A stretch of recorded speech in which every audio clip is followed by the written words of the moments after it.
Cut ಅಂತ ಹೇಳಿ with doctor T S. Nagabharana. Sir, acting ನಿರ್ದೇಶನನ ಯಾವುದನ್ನು ಚೂಸ್ ಮಾಡ್ತೀರಾ? ನಾನು ನಿರ್ದೇಶನ.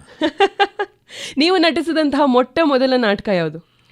ಐ ಥಿಂಕ್ ಎಚ್ ಎಮ್ ನಾಯಕ ಅಂತ. ಅದರಲ್ಲಿ ಇಬ್ಬರು ಮಕ್ಕಳಿದ್ರು. ಹಾಂ, ಎಚ್ ಎಮ್ ನಾಯಕ ಟಿಪ್ಪು ಸುಲ್ತಾನಲ್ಲಿ ಇಬ್ಬರು ಮಕ್ಕಳ ಪಾತ್ರ. ಓ, ಈ ಒಂದು ಪಾತ್ರ ತುಂಬ ಚಾಲೆಂಜಿಂಗ್ ಅನಿಸಿದ್ದು ನಿಮಗೆ ಕರಿಯರ್ನಲ್ಲಿ? ಹೌದು. ಇನ್ನೂ ಇಲ್ಲ.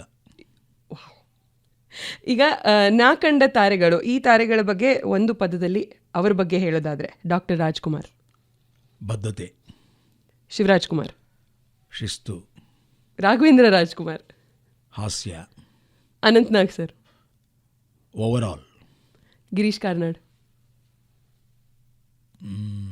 ಗುರುಗಳು, ಬಿ ವಿ ಕಾರಂತರು ಗುಗ್ಗುರುಗಳು. Super sir. ಈಗ ಒಂದಿಷ್ಟು ಜನ ನಿಮಗೆ ಹೇಳಿರ್ತಾರೆ ನೆಗೆಟಿವ್ ರೋಲ್ ಮಾಡಬೇಡ ಅಂತ. ಆ ಥರದ ಕಮೆಂಟ್ಸ್ ಹೊಸ ಸೀರಿಯಲ್ ಬಂದಮೇಲೆ? ನಟ ಎಲ್ಲವನ್ನೂ ಸಾಧಿಸಿಕೊಳ್ಳಬೇಕು. ಹೌದು, ಸೂಪರ್. ಶೂಟಿಂಗ್ ಸೆಟ್ನಲ್ಲಿ ಆ್ಯಕ್ಷನ್ ಅಂತ ಹೇಳೋದು ಇಷ್ಟನಾ, ಪ್ಯಾಕಪ್ ಅಂತ ಹೇಳೋದು ಇಷ್ಟನಾ? ನನಗೆ ಯಾವಾಗಲೂ ಆ್ಯಕ್ಷನ್ ಹೇಳೋಕ್ಕಿಷ್ಟ. ತುಂಬ ಸ್ಟ್ರೆಸ್ಫುಲ್ ಅನ್ನಿಸಿದಂತಹ ಒಂದು ಶೂಟ್ ಸಿನಾರಿಯೋ ಭಾಳಷ್ಟಿದೆ. ಇತ್ತೀಚೆಗೆ ಶ್ರೀನಗರದಲ್ಲಿ ಮಾಡಿದ್ದು ಹರ್ಮುಖ್ ಸಿನಿಮಾ. ಕರೆಕ್ಟ್. ರಂಗಭೂಮಿನ ಸಿನಿಮಾನ? ರಂಗಭೂಮಿ. ಇತ್ತೀಚೆಗೆ ನೋಡಿದಂತಹ ಸಿನಿಮಾ ತುಂಬ ಇಷ್ಟ ಆಗಿದ್ದು ನಿಮಗೆ? Yelumale. Super sir. Old school film making ಅಂತ ಬಂದಾಗ ಈಗಿನ ಜನ್ರೇಷನ್ ಅವರಿಗೆ ಹೇಳುವಂಥ ಒಂದು ಮೆಸೇಜ್ ಒನ್ ಲೈನ್ನಲ್ಲಿ?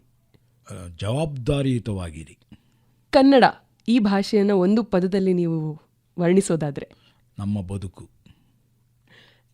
ಪ್ರತಿ ವರ್ಷ ರಾಜ್ಯೋತ್ಸವ ಬರುತ್ತೆ, ಆದರೆ ರಾಜ್ಯೋತ್ಸವದ ಶುಭಾಶಯ ಹೇಳುವಾಗ ಈ ಸಲ ನಾವು ಏನನ್ನು ಸಾಧಿಸ್ತೇವೆ ಅನ್ನುವಂತಹ ಬದ್ಧತೆಯೊಡನೆ ಈ ವರ್ಷದ ರಾಜ್ಯೋತ್ಸವ ಆಗಲಿ ಅಂತ ಆಶಿಸ್ತೇನೆ. ಎಲ್ಲರಿಗೂ ರಾಜ್ಯೋತ್ಸವದ ಶುಭಾಶಯಗಳು. ಸಿರಿಗನ್ನಡಂ ಗೆಲ್ಗೆ.